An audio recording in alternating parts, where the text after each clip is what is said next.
All right, I see that it's about 10 o'clock, so I'm going to start right on time to honor those who have shown up right at 10. I want to thank you for attending this webinar about staff development. My name is Angie Miraflor, and I work at San Jose Public Library, and I am the manager for centralized programming here at San Jose, as well as youth services in the children's room that's here at the main library in downtown San Jose. And I also lead the group, the Staff Development and Training Committee at the library, which is why I'm presenting today, all about staff development. So a couple things before I get into the presentation. If you have any questions, please feel free to enter them into the chat box on the lower right-hand corner. I will address those questions at the end of the presentation, but feel free to start putting them in there whenever you feel like it. So with that, I will start the presentation. Kind of wanted to go through what I'll be talking about today, why staff development, why it's really important to have in your organization. And then a lot of the things that I'm going to go over is what we're doing here at San Jose Public, things that have worked and things that haven't.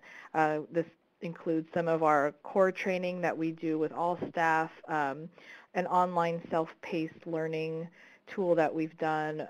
We've done also a mentoring program, and I'll talk about our staff appreciation as well, and then what our plans are for the future of staff development at San Jose, and then hopefully some useful tips of what you can do now, whether you have a lot of money for staff development or you don't. I think things that you can implement pretty quickly.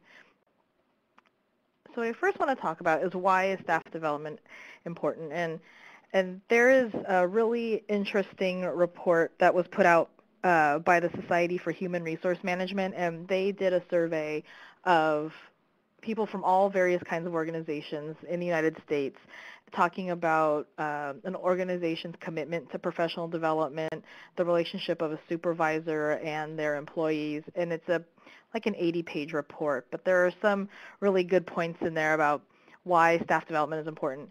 And one of the questions they ask is how important is an organization's commitment to professional development to the employee.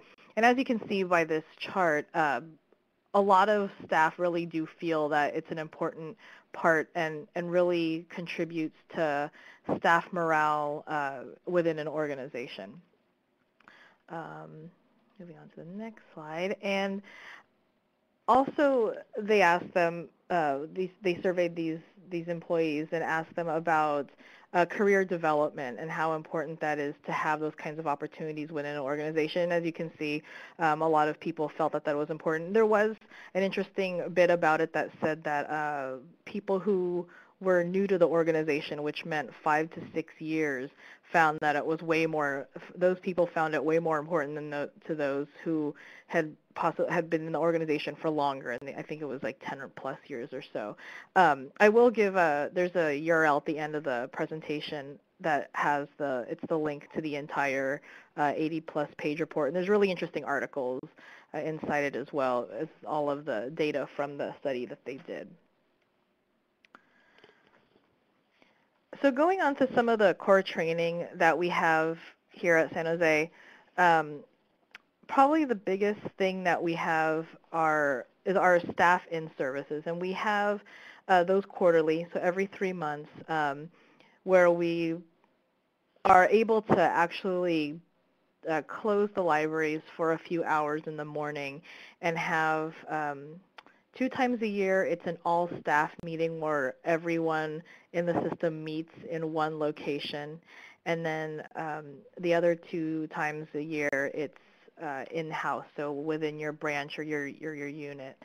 And to get that, to get those hours closed for the library, we do have to go through a city council approval. And so we're really lucky that they recognize that staff development is important to our organization. So they did grant us that, and 4 times a year we're able to close the library for a couple hours in the morning so we can focus on our staff. And so some of the topics, when you have a staff in service and have all these people, you're having people from all different kinds of classifications, librarians, clerical staff, pages, and aides.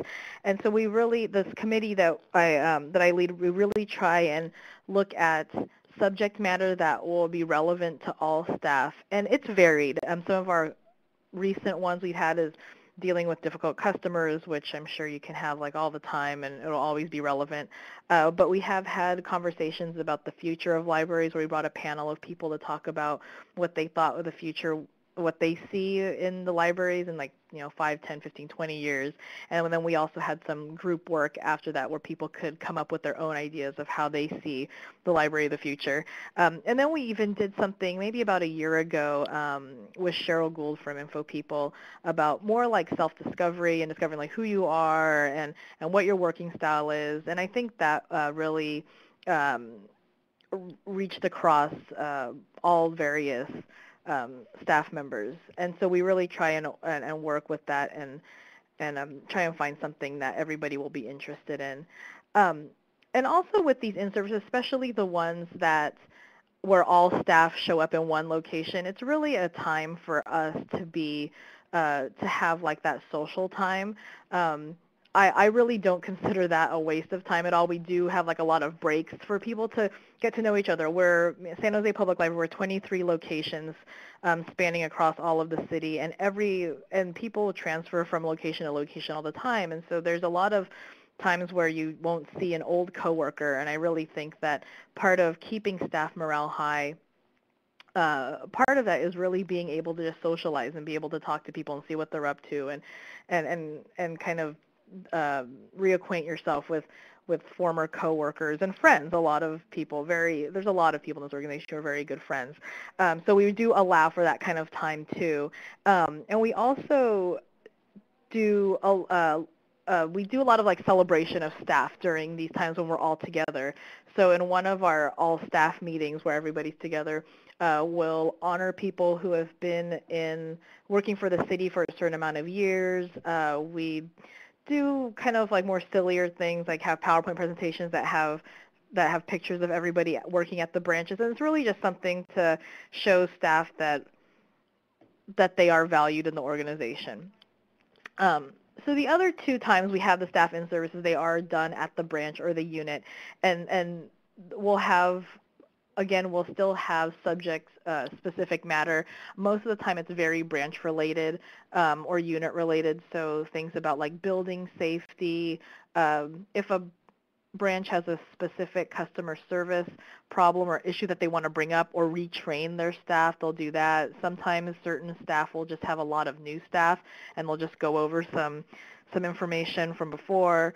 And that's something that each branch and unit can cater to what they need, but we still allow for that time. And usually a staff meeting and something else, like we usually suggest team building exercises as well. So that's always a big, these staff in services are usually our biggest events that we do for everyone on board in the library.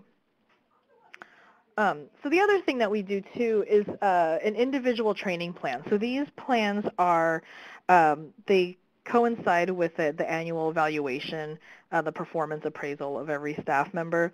And usually what happens is, at least when I talk to my staff about their individual training plan, I'll ask them what they want to learn for that year, and they can come back to me and we can work around like, well, how are we going to achieve that learning opportunity. And it's a good time also for staff to be able to kind of control their own destiny of what they want to do for that year and what they want to learn.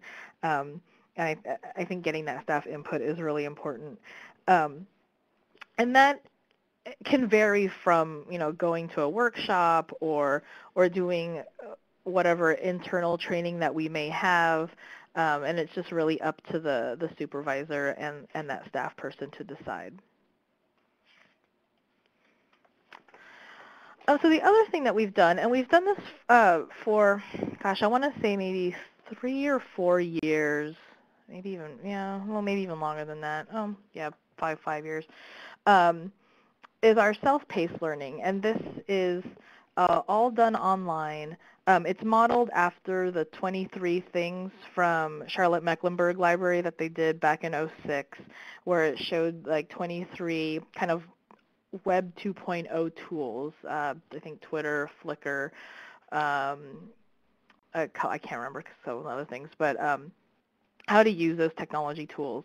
So we created our own, and it is done weekly. It usually runs between like 8 to 12 weeks, depending on how many things that we wanted to cover. And we have a description. Every week there's a different lesson, and then also like an exercise, like an activity to do at the end. It's all done through WordPress, so it's blog style. So there's a posting, and then people just comment on that blog posting. And what's nice is that something like this involves everyone at all levels. We really try and encourage branch and staff to to assign people to do these exercises. So what happens is, let's say you take week 1, and let's say we're talking about, let's say how to use Flickr. And so we'll have some information about what Flickr is about, how to use it, and then there'll be like an exercise. Upload a picture to the San Jose Library Flickr site. So people will do that, and then they post on there that they did it with their name and their location. And so it shows that they've done the work.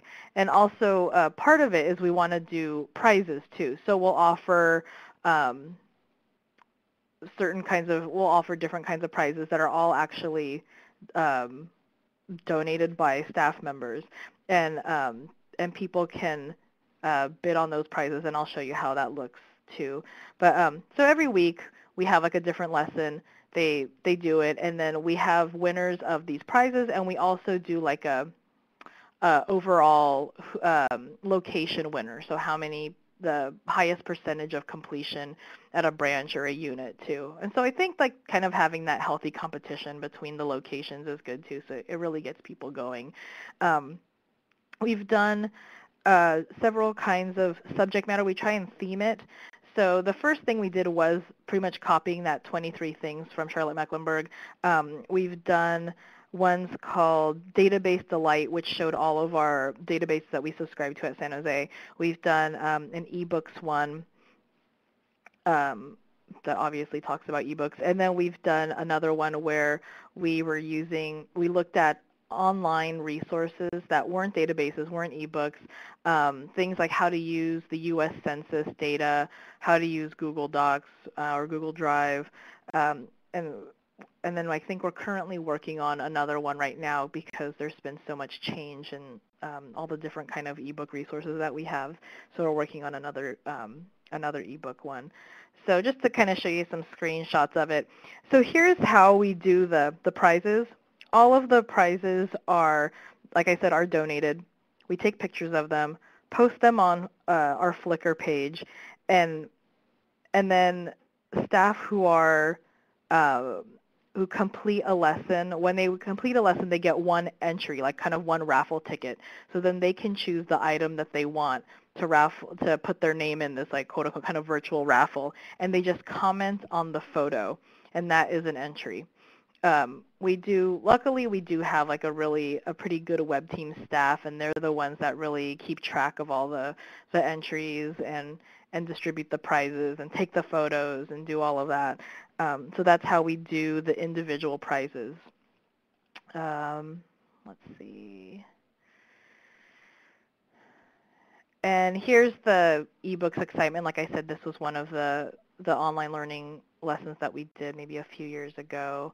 And then 10 Techie Things was our most recent one. And then we're working on another one for this year as well. And I'll have links to all of these. They're all still posted online, so you can look at all of the material, like what we've talked about, how it goes, and you're totally free to use it. I think that would be great.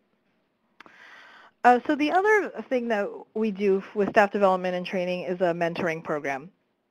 So the City of San Jose has a really, really good mentoring program, but one of the big kind of stumbling blocks is that it's only for full-time employees for the city of San Jose. And the library, which I'm sure all of you have probably have the same thing, is that most of our employees are not full-time, either half-time or even less than that. And so it wasn't open to them. And we felt, the staff development training committee really felt that that was a problem, especially with several years of budget issues and possible layoffs. We really needed something to help people either get through that process, or whether it's through just finding the energy to like keep coming to work every day, or like finding a new job, or rebuilding that resume, or really looking at how to move on throughout the organization. So we decided to start our own mentoring program that included everyone on staff. So any classification, any job you are, you could sign up for this this library in-house mentoring program. So we started by doing a survey. We use Zoomerang or SurveyMonkey, whichever name it is now, and had asked mentees specifically if you wanted to find a mentor, to find one, ask that person if it was okay to be their mentor, and then sign up through our survey. And that's how we took registration. And then we really just tapped the city mentoring program about all of the different kinds of they have a very advanced mentoring program with a lot of information, a lot of tips, and we just ask to use that information. I mean, why reinvent the wheel when they already have everything that's really good? So we used a lot of their materials. The mentors and the mentees were paired based on interest. So either you find a mentor-mentee pair already and you put your name in saying that you want to sign up for this program, or if you're a mentee looking for someone, the survey did ask what areas of interest are you interested in, and they could click off or mark down whatever they want, and then hopefully we'd find a mentor that would be have those same kinds of interests as well. And the program was 6 months long. We did this last year for the first time, by the way.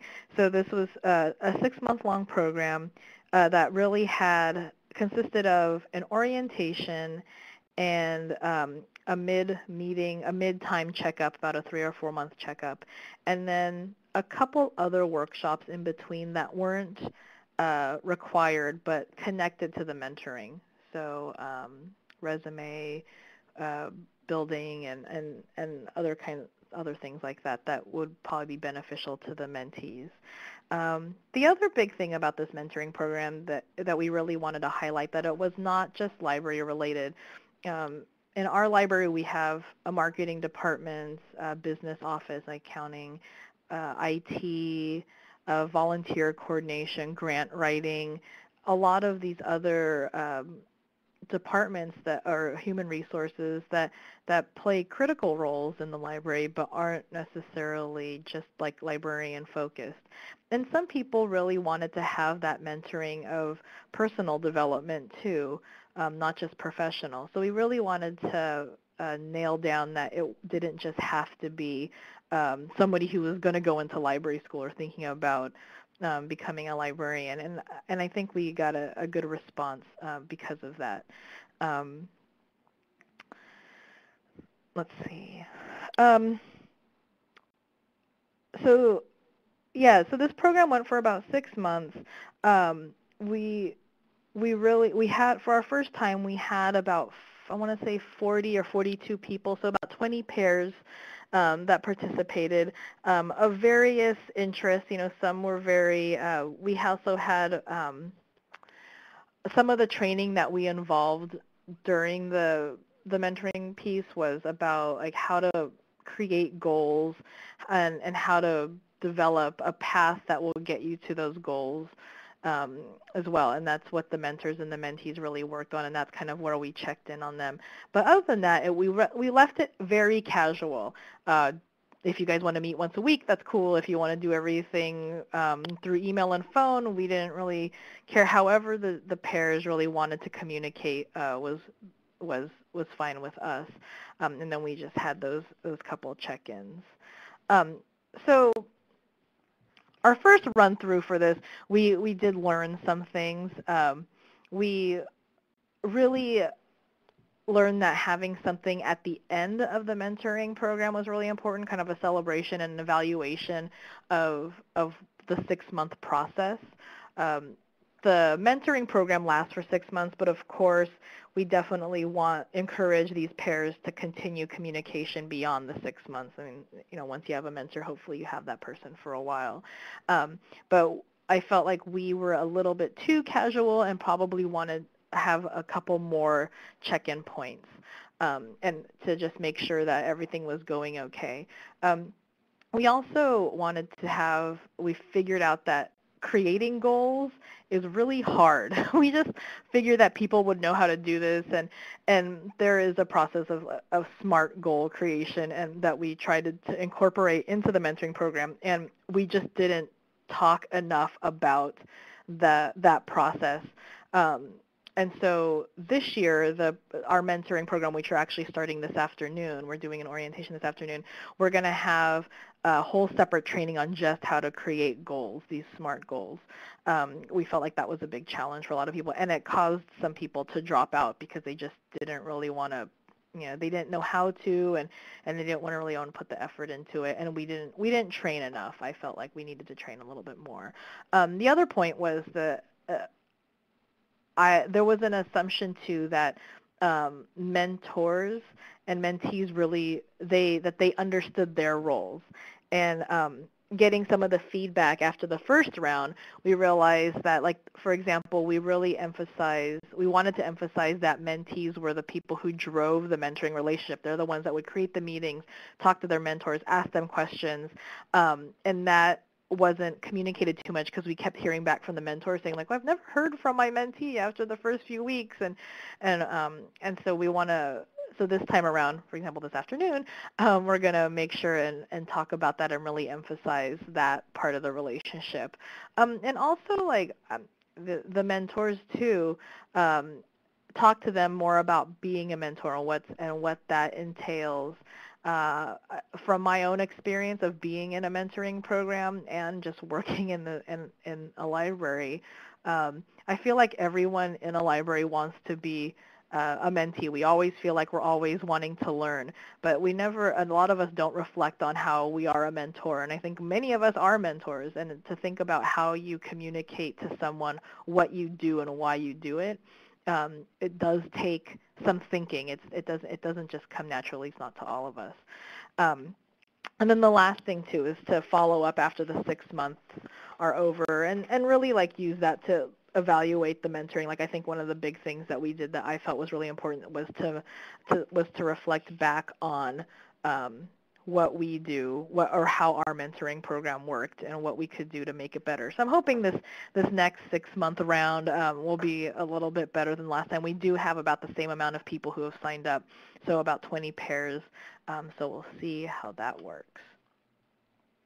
So the next thing I want to talk about is staff recognition. I feel that having a strong staff development team or some kind of staff development plan for your organization is really a huge way to show staff appreciation and to show them that you care about, their skill level and making sure that they have the skills to do their job and that they're happy at their job. But we also have a committee that does all staff recognition. And so a couple of the things that they do, like, for example, this week is our Staff Appreciation Week since it's National Library Week. And so we've done, I think a lot of Poly staff have done, like, staff lunches and breakfasts, doing something to really appreciate all of the work that we do. That's this week, and of course Staff Appreciation Week I think should be every week. But having that recognition time I think is really important.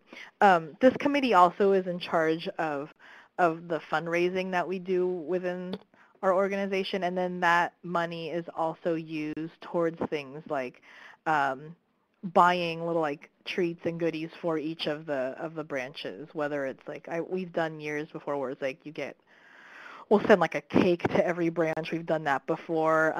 Sometimes we just send a little bit of money to each one so they can use that money to either pay for a party or some kind of a get-together. And then some of that money is also used for one of our big staff in-services where we have all the staff come together. We've used that before, some of the funding for that to pay for some of that employee recognition too. And then we've done things like there's a little picture there of the pat on the back. We've done stuff like that where we can recognize staff just on a daily basis, every day, if you do something good. If you recognize someone that's done something, a good job on something, just give them a little note. We really try and encourage things like that. I know at the staff meetings here, we really try and talk about like some of the successes and the wins that we do on a daily basis, and I think something like that's really important too. So part of this, like I said, part of it is the staff recognition is we have this one in-service, usually towards the end of the year, where we recognize people for like their years of service. We recognize the branches. Like I said, we do a PowerPoint presentation. So I kind of want to just share this kind of silly PowerPoint slide that was done. One year, this care committee is great, and one year they decided to theme it on kind of a yearbook. So every branch had to submit a couple pages on like the best whatever for each staff member. And so it was a good way to get like pictures of everybody on staff onto this presentation. And then also a good way to kind of just have fun with work. I mean, in the end, we spend so much time here. I think it's really important to really just have a good time while you're at work too, of course, while getting the job done. So some of the things that we're working on doing at San Jose, staff orientation. Right now, we're currently going through something that hasn't happened in a while, is a lot of hiring. We're opening a lot of branches. We're opening 4 branches this fiscal year, and with retirements and people, just general, people just leaving the organization, we're having to do a lot of hiring. And so I think staff orientations are really important, and really, those first few moments that you're working in an organization, to have something ready for them that really welcomes them into the organization, I think is really important. Even if it's just as simple as a binder that has all of the different resources, what branches we have, the phone numbers, who to call when this happens.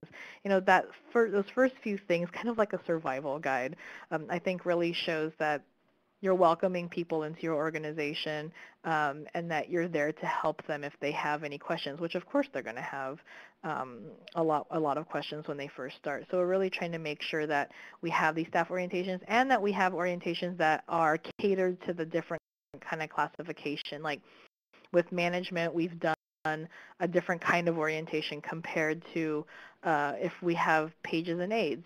What they need to know for those first few moments are going to be different, and we made sure that we had different kinds of orientations for those different positions. Like I mentioned before, an improved mentoring program, so we did have a small focus group after that first round to see where those improvements needed to be made, and then hopefully starting today we're going to have our second round of mentoring, and we'll see how that goes.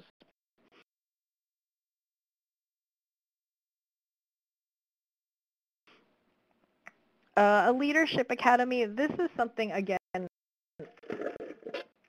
something that we quote unquote stole from the city mentoring program. They had a leadership academy, but we really wanted to create one that was more library centered.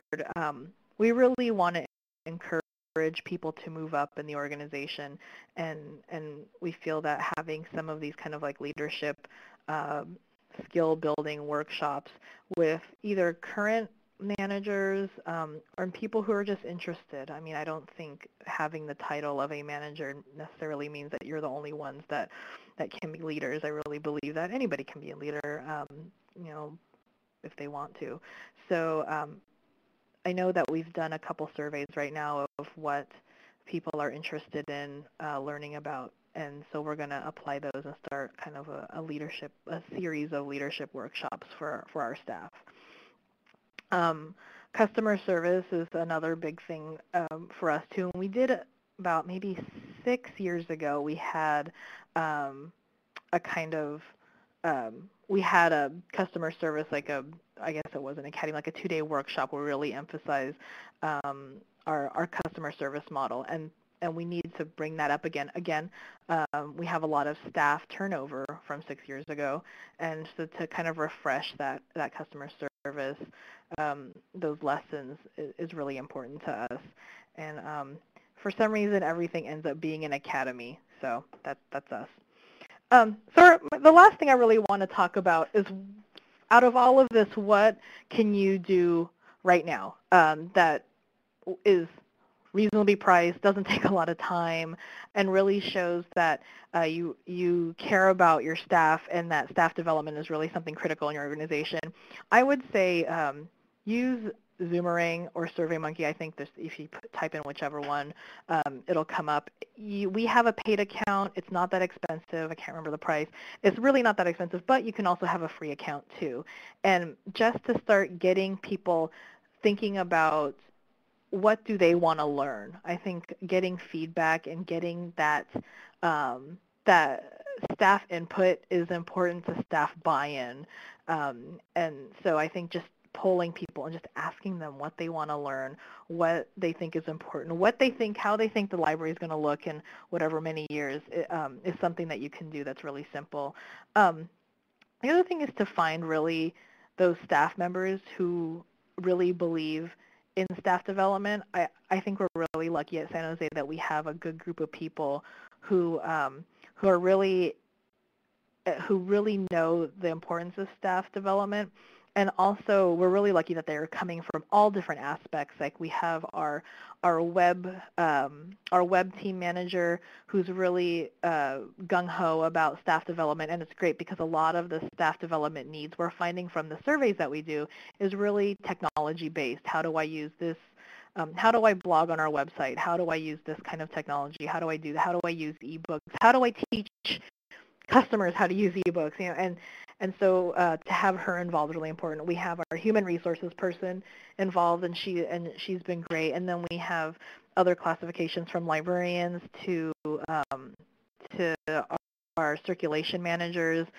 We have everybody that's represented there. So I think we get a good scope of what's going to be important and critical for our organization to learn. I'm not sure where if you have anything like this in your area. I know for us in Northern California, we have the Pacific Library Partnership, and that's an organization of a bunch of different library organizations. And so I'm part of their staff development and training committee, and they run the Future of Libraries conference every year in San Francisco, and then they do a spring one as well. And that has been really beneficial for us because it gives us a snapshot of what's going on around, like what kind of staff development needs are coming up in other organizations. I think it can be really hard because we're just really strapped for resources and time to venture out and work with other libraries. At least this can happen with us here at San Jose. So to have that time to go and see what other people are up to is great because it really refreshes kind of that enthusiasm of what to do and gives better ideas of different kinds of things that you could be doing. Snoop around and use info people. I think these two things are great. People have done a lot of stuff already, so why create something brand new? Charlotte Mecklenburg's a great library, and they do a lot of staff development stuff, so we really look at what they're doing. Info people, all of their webinars are archived. I mean, I'm not sure how. As far as the last time I checked, there's years and years of archived webinars that you could always look at for free. And then their paid info people workshops, whether on ground or online or a webinar like this, are really reasonably priced. And so I think using them as a tool is really is a good way to start. The other thing that I didn't put on the PowerPoint, but I kind of experienced this week is depending on how your library organization is within your area. For example, for us, we are part of the city of San Jose, so we're all city employees. And um, see if what your organization has as far as educational reimbursement and training opportunities. We're really lucky here that we do have a budget set aside for staff development. It's not a whole lot, but we do set aside money for staff development. So I think we're really lucky in that aspect. And then full and part-time benefited employees do have a educational reimbursement benefit. And one of, I think, the really big stumbling blocks is all of the paperwork and the red tape that you have to go through to get a lot of this stuff approved. And from the experience that I recently had with a coworker, I think that may stop a lot of people from even pursuing using that benefit. So if there's a way that you could see what the process is and streamline it and have it, make a flow chart and show people, okay, if you want to take this class or go to this conference, you might be able to have it paid for by, through your benefit. Here's how you do it.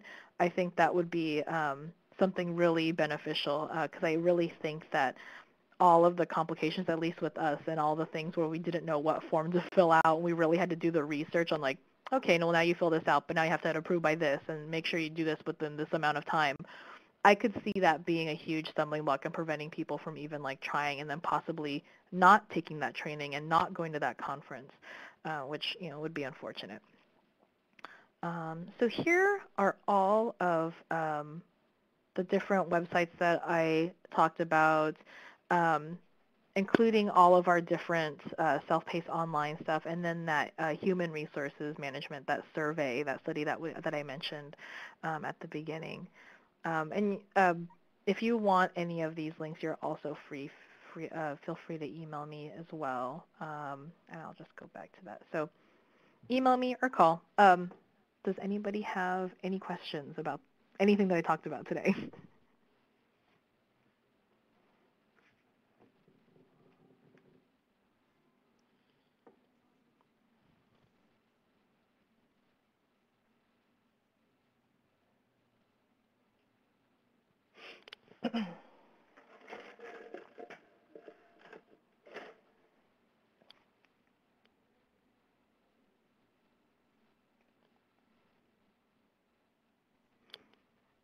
Okay, so it looks like we have a question about fundraising for CARE. So there are a couple things, and you, I'll talk on behalf of what we can do, like kind of the quote unquote the rules.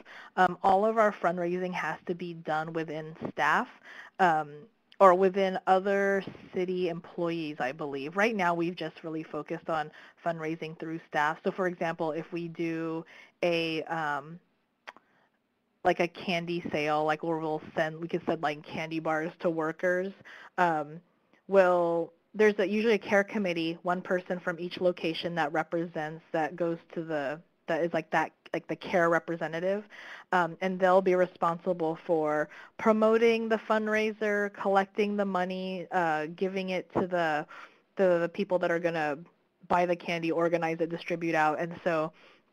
But that all has to be internal. Like, for example, we can't sell stuff to the public and then use that money for our staff appreciation. It's just, I think it's like a legal thing for us. I believe that we could expand the fundraising to other city employees, but we haven't done that yet. And the fundraising for CARE can be really difficult. We had budget cuts and we had pay cuts, and then that definitely affected the amount of money that's coming in. But I think it still works out pretty well. But we do have like representatives from each branch that promote and do that promotion within the location. Hope that answers your question, but feel free to follow up if it doesn't. Let's see the other question.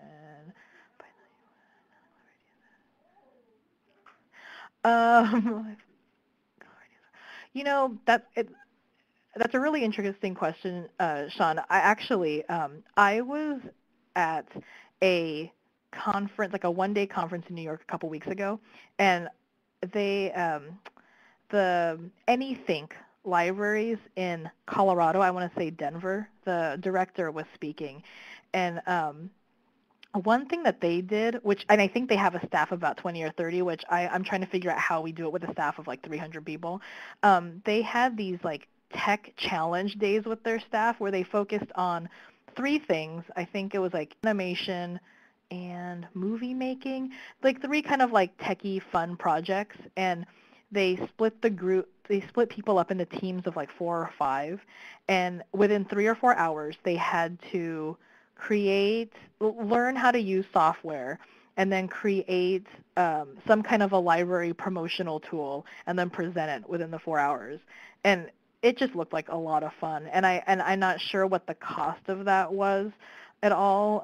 It sounded to me that they had people in staff that were really skilled or had the interest to learn about how to teach some of this stuff. But I thought that was like a really cool thing to do, where people really picked up those picked up kind of a fun skill that wasn't necessarily library related but could totally be used in a library. I would say maybe even to email the Anythink people. They're a really very innovative and progressive library to follow. If that seems like really that can take a lot of work, if that's what it sounded like as well. I'm trying to think of other like kind of easier things to do. I think the online stuff, the self-paced stuff could be beneficial. If you have a smaller staff, I'm not sure if you could have like like if your friends group would be willing to donate any kind of prizes. I don't know. I'm not sure what how that will work in your organization. But I think the self-paced stuff might work. I think also just I would really I would think about what the staff morale is of your organization, and maybe it just means like team building exercises. I think something like that would also work for a smaller group, since it's here there's so many people that in the end, the really good team building happens at a branch, not those huge in-services that we have where all 300 people are together. That stuff really happens with the people that you work with, every day. And so I also think team building is great when you can bring everybody into it. So if you have like your director on a team with a page, it just really, I feel like kind of like that quote unquote, that leveling out really can boost staff morale and really show that everybody is in it for the long haul and in it for the same reason, is to really make sure this library is really working well. So hope that helps. Any ideas that you may have too, any of you guys, would be great, because we're always trying to come up with better ways for staff development. I mean, I think one of the big challenges too is that I can talk staff development all the time, but a lot of times what ends up happening is there's a core group of people in the organization that really believe in staff development, whether they're on the committee or not. And then there's a group that's kind of meh about it, and then a group that you never hear about. And I think it's really important that we really focus, really appreciate the ones that are, and just keep moving forward. There's always going to be a frustration of people who never want to learn anything, and just keep going. Just keep doing these things and offering all this stuff that you guys are probably already doing, and people will jump on board, hopefully. I think some of those ones that are kind of doubtful about it may do it, and then the ones that kind of fall behind, they just kind of end up falling behind, unfortunately. And I don't think that's a benefit to the organization at all, but I think to cater to those ones who are really excited about learning, those are the ones that you should really be looking at. Yeah, exactly. Okay, let's see. Do you use screencasting for self? The online learning, we actually use just a blog, like a free blogging software. So I think Blogspot and gosh, they're all escaping me now, but that's how we've done it so far. I think it's because right now, like we were just talking about the people who will jump on board and the ones who won't, having just a plain blog website has been the easiest way to reach a lot of people. We found out that staff will click on a website and read it. And so that's been like the best way to do it. And also to make sure that they're doing like the quote unquote the homework of every week, to have them just respond to that blog post has been the easiest thing for us. Have I used Yammer? I have not used. I've never even heard of Yammer before, but I'm writing it down right now. Is that some kind of a like a screencasting, or I actually have never heard of that. And I'll also to the top.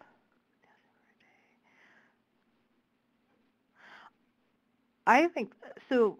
Okay, so it looks like Sean said that they took a field trip to Los Angeles Public Library. I'm assuming is LAPL. I think that's great. That's actually a really good idea. One thing that I've always talked about within our staff is I wish that we could have the opportunity for everyone in our staff to go out and like talk to different people in different library organizations, because you really get a perspective of, especially the the ones that may say, oh, this job sucks. It's like, well, like, everything's in perspective. It may not be as bad as you think, or just to see how other organizations do what they do. So I think going to other libraries, if you have that opportunity, like having a field trip is a great idea. It really kind of opens up people's eyes of what other people are doing, and just to share ideas and kind of get out of that rut of just being in one organization. So that's excellent. I think actually it's a really good idea if you have a smaller staff too. Yeah, that'd be great. Maybe one day we can take all 300 employees at San Jose and bring them to Los Angeles Public. Let's see, what else? Okay, I'll definitely look up Yammer. I'll have to show that to our web person. Let's see.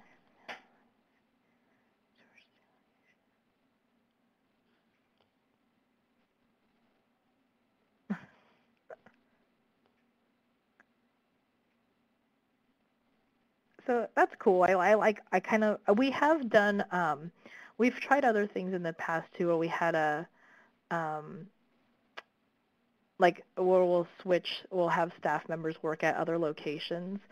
We've done that in the past too. Recently, there's just been a lot of shuffling around at San Jose Public Library, so a lot of people just have moved to other locations because they're actually just being transferred to other locations. But we have done programs where people will go to different sites. With all of our branches, we have some where a majority of the customer base speaks Spanish, and then the one next to it, they'll mostly have a large Vietnamese speaking population. So we're lucky in the sense that we can really change the scenery for a staff member, if we really want to have them get that perspective of the different communities that we serve. So I think maybe trying something like that out again will be good for us too. Okay, any other questions or anything? Feel free to call or email too, and I'm always up for a chat and to talk about all the different kinds of things. Like I said, I'm really open to other new ideas too, and to keep kind of staff development and training really energized, because I think with all of us being really busy too, a lot of times you get a lot of, oh, more training. It's like, well, this is a good thing. Like, you're always supposed to be learning, right? Is that why we all work in libraries? Definitely,